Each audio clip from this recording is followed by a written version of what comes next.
Hola, mi amigo querido, qué alegría. Quiero agradecer a Dios por la bendición de la vida. Y qué bueno que estás ahí. Quiero agradecerte por tu participación entrando al canal, leyendo los pedidos de oraciones de tanta gente necesitada, carente, y respondiendo las oraciones. Hay mucha gente herida, mucha gente triste. Mientras peregrinemos en el desierto de esta vida, pues aunque creamos en el Señor Jesucristo, aunque estemos bajo su protección, siempre el mal tocará nuestra vida. Justamente de eso estamos estudiando todo este trimestre. Pero entonces vamos a la lección número 5. Para el 1 de febrero, mira cómo se está yendo rápido el año. 1 de febrero del año 2025. El título de la lección es La ira del amor divino. Desde el punto de vista humano, es imposible entender cómo un Dios de amor, un Dios tan misericordioso, puede en algunos momentos demostrar ira. Entonces, el propósito de la lección de esta semana es mostrar que la ira divina no es nada más que la respuesta del amor de Dios a todo aquello que te hace sufrir, o sea, básicamente al pecado. La ira de Dios es la respuesta del amor hacia el pecado, porque delante del pecado Dios no puede permanecer indiferente. ¿Por qué Dios detesta el pecado? ¿Por qué Dios no acepta el pecado? ¿Por qué el escritor bíblico usa la expresión que Dios siente ira por el pecado? ¿Por qué? Simplemente porque tú eres lo más precioso que Dios tiene en esta vida. Dios te ama, querido. Tú eres precioso, tú eres maravilloso para Dios. Pero el pecado te aflige, el pecado te hiere, el pecado te hace sufrir. El pecado te engaña, porque cuando te arrastra, cuando te atrae a través de la tentación, no te dice la verdad, no te dice el terreno de la condenación en el que vas a andar. No te habla de los daños que el pecado te va a hacer. Te muestra lo bonito, como la serpiente a Eva. Solo le muestra el lado bonito. Vas a ser como Dios. Y sin embargo, una vez que te apartas de Dios, que entras en el terreno del pecado, descubres la tragedia del pecado, el dolor, la muerte, el sufrimiento, la culpa. Y como el pecado te hace sufrir, y como Dios te ama, no acepta de manera ninguna el pecado. Entonces muestra su ira contra el pecado, no contra el pecador. Eso vamos a ver más adelante. Entonces vamos a la primera parte de este estudio bajo el subtítulo de Afligido por el mal. Y en esta parte veremos que el pueblo de Dios, los hijos de Dios a lo largo de la historia muchas veces sufrieron.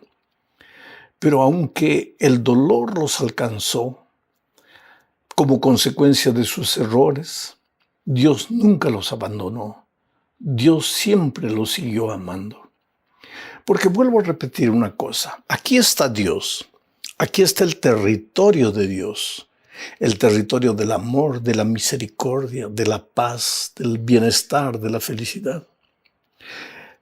Pero ¿qué hace el diablo? El diablo trata de sacarte del territorio del amor, llamarte al territorio de la muerte. Y para eso usa un instrumento poderoso llamado tentación. Una vez que te saca del territorio divino, pues te introduce al territorio de la condenación, del dolor, del sufrimiento, de la culpa. Dios expresa su ira contra el enemigo y contra el pecado, pero no contra ti. Pero como tú te encuentras en el territorio del dolor, en el territorio del enemigo, en el territorio de la muerte, y como muchas veces no quieres salir de ese territorio, pues la ira de Dios que se revela contra el pecado te alcanza a ti. Y porque estás en el territorio de la muerte, muchas veces, pues la enfermedad, la pobreza, la necesidad, la desesperación, la angustia, te alcanza a ti. Pero humanamente los seres humanos pensamos que Dios nos está mandando todo, que Dios nos está castigando. No, no, no. Dios es un Dios compasivo. Aun cuando tú te separas de Él, aun cuando entras al territorio donde las consecuencias del pecado te van a alcanzar, Dios te ama. Y eso es lo que vamos a ver en el Salmo 78, 21 al 24. Dice así: por tanto, oyó Jehová y se indignó. ¿Qué oyó? Lo que los hombres estaban haciendo, la perversidad de los seres humanos. Por tanto, oyó Jehová y se indignó. Se encendió el fuego contra Jacob, y el furor subió también contra Israel, por cuanto no habían creído a Dios, ni habían confiado en su salvación. Sin embargo, mandó a las nubes de arriba y abrió las puertas de los cielos, e hizo llover sobre ellos maná para que comiesen, y les dio trigo de los cielos. Entendamos este texto. El pueblo de Israel se rebeló contra Dios. Rebelarse contra Dios es alejarse de Dios, entrar al territorio de la muerte. Y Dios se indignó contra la actitud de su pueblo, contra el pecado de su pueblo, no contra su pueblo. Dios siguió amando a sus hijos, pero no podía aprobar la actitud de ellos.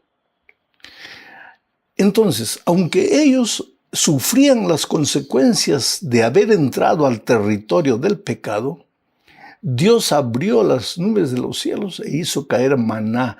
Quiere decir, los cuidaba aún en el territorio del pecado. Los seguía amando y los seguía cuidando.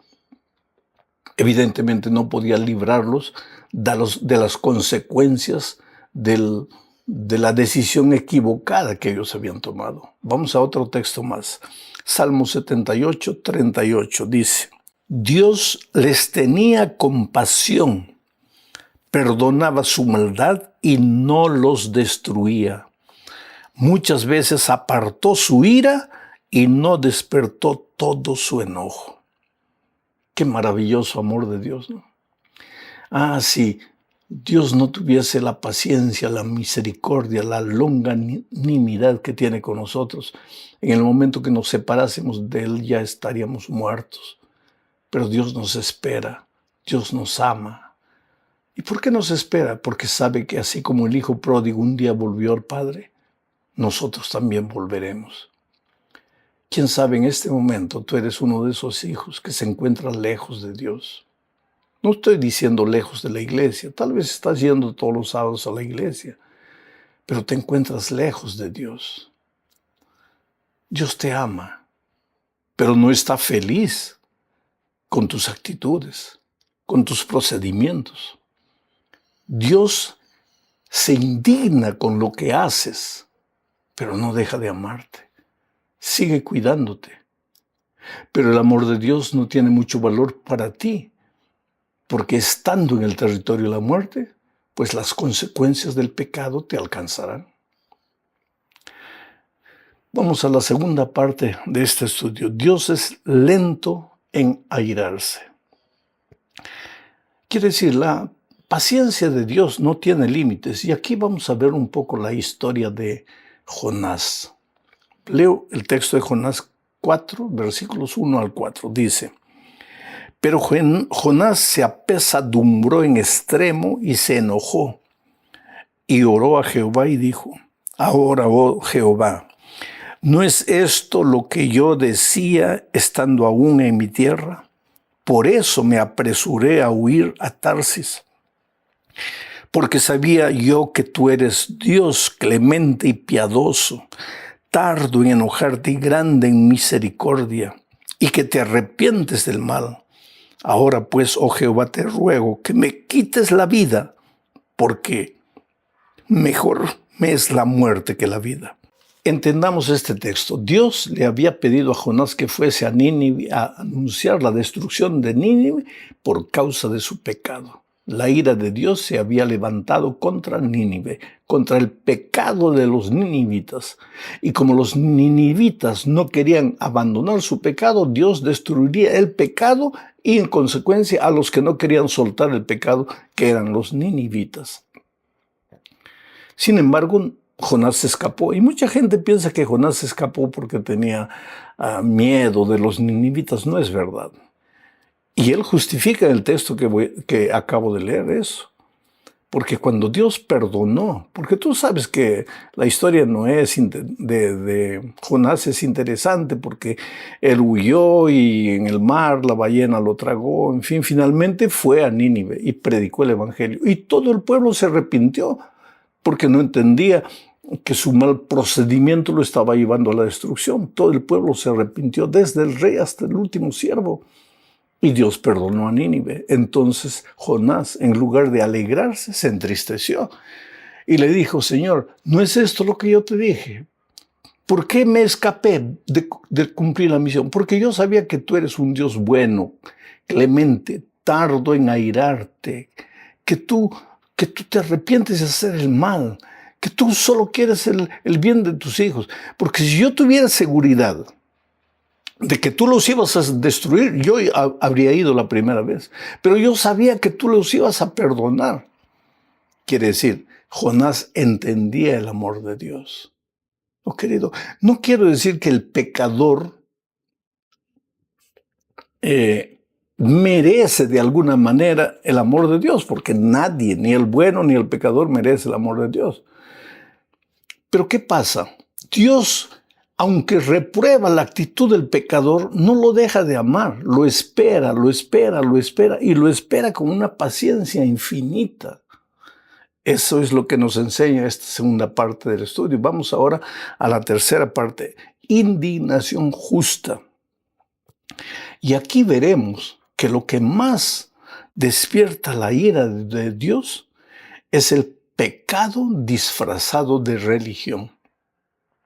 Porque aquí encontramos que Jesucristo, cuando estuvo en esta tierra, y Jesucristo era Dios, pero hecho hombre, entró al templo y cuando vio que en nombre de la religión se estaba comercializando, se estaba vendiendo, se estaba comprando, la gente pobre iba, no tenía un corderito, iba al templo para ofrecer sacrificio y tenía que comprar un corderito.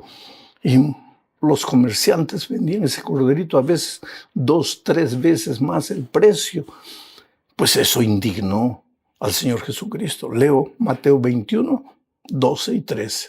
Y entró Jesús en el templo de Dios y echó fuera a todos los que vendían y compraban en el templo, y volcó las mesas de los cambistas y las sillas de los que vendían palomas, y les dijo, está escrito, mi casa, casa de oración será llamada, mas vosotros la habéis hecho cueva de ladrones. Esta es la indignación divina. Dios se había hecho hombre, Jesús estaba en esta tierra. Y él desaprueba con esta actitud al pecado disfrazado de religión. Porque el pecado explícito, el que practica el pecado explícito, pues es un pecador a toda vista. Pero lo que el texto nos está diciendo esta mañana es que corremos el peligro de tener el pecado escondido en nuestro corazón estando dentro de la iglesia. Y podemos practicar el pecado aún en nombre de la religión. ¿Por qué crees que en nombre de religión se mata? Mucha gente dice, pero yo no mato. Sí, pero en tu junta de iglesia no discutes y a veces tus ojos se enardecen de tal manera que serías capaz de dar un golpe al que está contradiciendo tu posición.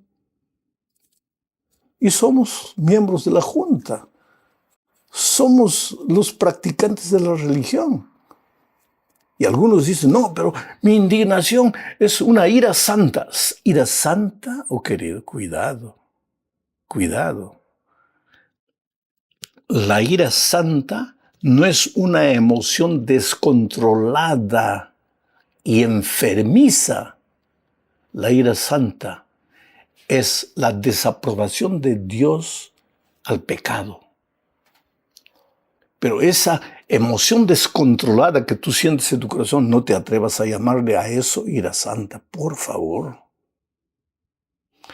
El pueblo de Dios tiene que ser un pueblo de amor, un pueblo que sea capaz de entender. Especialmente cuando tú cuando tú empiezas a gritar en una discusión, en un intercambio de ideas, cuando tú empiezas a gritar, cuando tú levantas la voz, dejas de defender tus ideas y empiezas a defender tu egoísmo, empiezas a defenderte a ti mismo.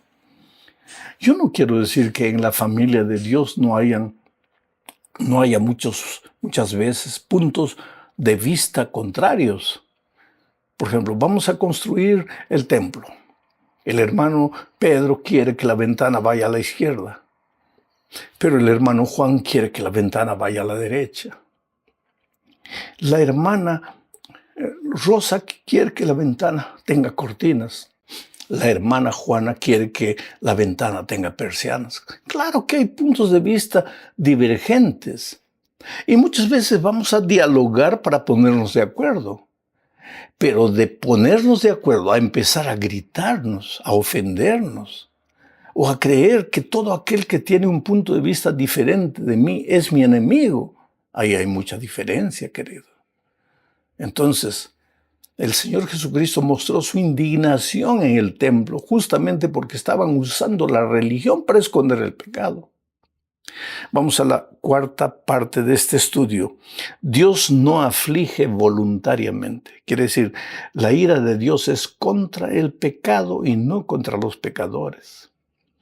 Leo Lamentaciones 3, 31 al 33. Dice así. Porque el Señor no desecha para siempre, antes se aflige. También se compadece según la multitud de sus misericordias, porque no aflige ni entristece voluntariamente a los hijos de los hombres. Oh, querido, lo que este texto está diciendo es que la naturaleza de Dios es amor. ¿Pero qué es la ira? Porque aquí estamos hablando de la ira divina. Es que la ira divina es la respuesta del amor hacia el pecado, hacia la rebeldía, al pecado que te destruye. Y cuando tú te agarras con uñas y dientes del pecado y no lo quieres soltar, entonces la ira de Dios que viene contra el pecado te alcanza a ti porque tú y el pecado se han hecho uno solo. Pero Dios voluntariamente no quiere que sus hijos sufran solo porque se han ido de Él. Y eso es lo que vuelvo a leer, mira. Aunque Él dice, porque el Señor no desecha para siempre. Tú te puedes ir, pero tú crees que Jesús ya dijo, te fuiste, pues entonces te fuiste, ya no cuentes conmigo. No, Él te sigue amando. Él te sigue protegiendo, Él te sigue cuidando y sigue esperando que tú regreses un día a sus brazos de amor.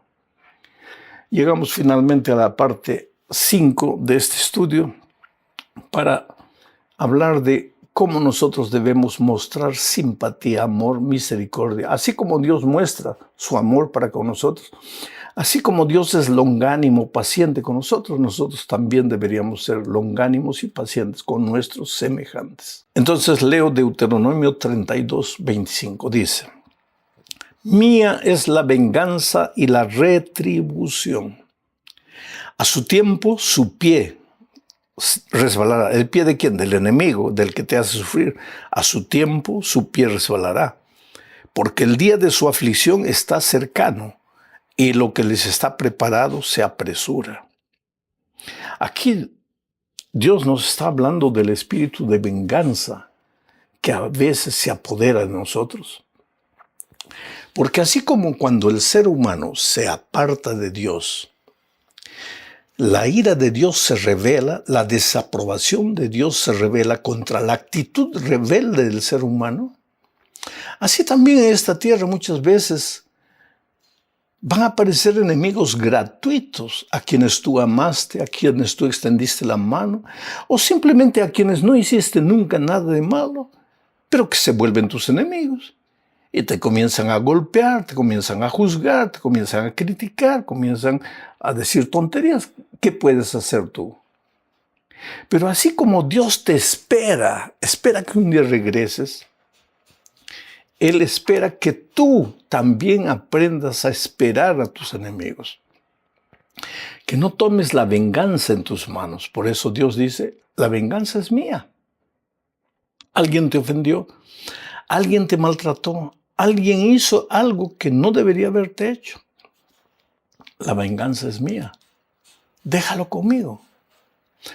Porque ese hombre o esa mujer que te hizo daño ya está caminando en el terreno de su propia destrucción. Pero deja las consecuencias conmigo. No tomes la venganza en tus manos. Y esto es impresionante, querido, porque yo me acuerdo de un joven, hijo del pastor Itamar de Paiva, un pastor brasileño. Este muchacho trabajaba, era misionario en una isla allá en el otro lado del mundo. Cuando él fue una noche, despertó, vio que un ladrón había entrado a la casa y ese ladrón mató a él, mató a su esposa, mató a la niña, al hijo, y una niña quedó viva. Lo impresionante es que los padres viajaron por ahí, el pastor Itamar y su esposa. Y ella fue a visitar a la prisión al asesino de su hijo. Y mirándolo a los ojos, le dijo, tú no sabes el dolor que me has causado. Me has quitado a mi hijo, a mi nuera, a mi nieto. Pero yo te perdono en el nombre de Jesucristo. Yo no guardo rencor. Aquel fue el mayor castigo que aquel hombre recibió. Como alguien que estaba pasando por el valle del dolor, del sufrimiento, era capaz de perdonar. Pero la señora Paiva no perdonó porque tenía dominio propio, sino porque el amor de Dios hervía en su corazón. Sé un hombre amoroso, sé una mujer compasiva, sé una persona llena del amor de Dios. Distribuye amor en este mundo de maldad.